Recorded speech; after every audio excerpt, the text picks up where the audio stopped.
Hindi lang mga bata o sanggol ang dapat bakunahan kontra pertussis. Ayon sa grupo ng mga doktor, pati mga matatanda, inirekomenda ring bigyan ng booster laban sa sakit. Saksi si Oscar Oida.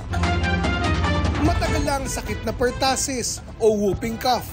Mayroon ding bakuna kontra rito, pero kulang ang supply sa buong mundo. May pambili naman tayo, kaya lang binibili natin yan sa UNICEF. May pagdaigdigan ng shortage. Pero may stock pa naman ang Pilipinas. Kaya tuloy-tuloy ang catch-up vaccination na sana raw ay samantalahin ng publiko. Catch-up ang tawag dahil maraming di nakapagpabakuna kontra pertussis sa kasagsagan ng COVID pandemic. Sa Pilipinas, sa parehong panahon, 1 milyong mga bata ang hindi nakakuha kahit isang bakuna. May ilan nag-agam-agam pa sa bakuna at medyo nalagay sa alanganin yung vaccine confidence. Pero hindi lang dapat mga bata o sanggol ang pinapabakunahan kontra pertussis.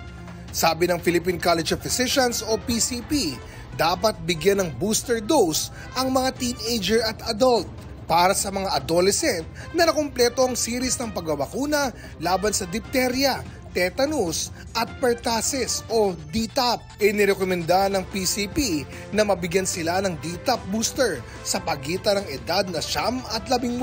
Ang mga edad 19 hanggang 64 naman, Tdap o tetanus, diphtheria, pertussis vaccine booster naman ang inirekomenda. Iminumungkahi rin ang Tdap vaccine para sa mga buntis.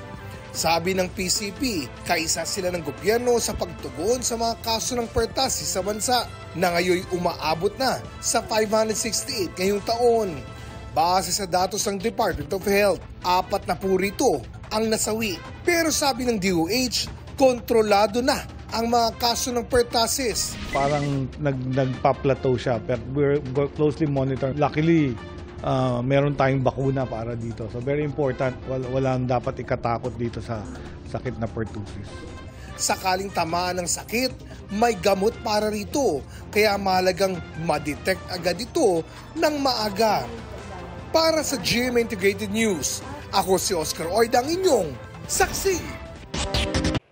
Mga kapuso, sama-sama tayong maging saksi. Mag-subscribe sa GMA Integrated News sa YouTube at para sa mga kapuso abroad, samahan niyo kami sa GMA Pinoy TV at sa www.gmanews.tv.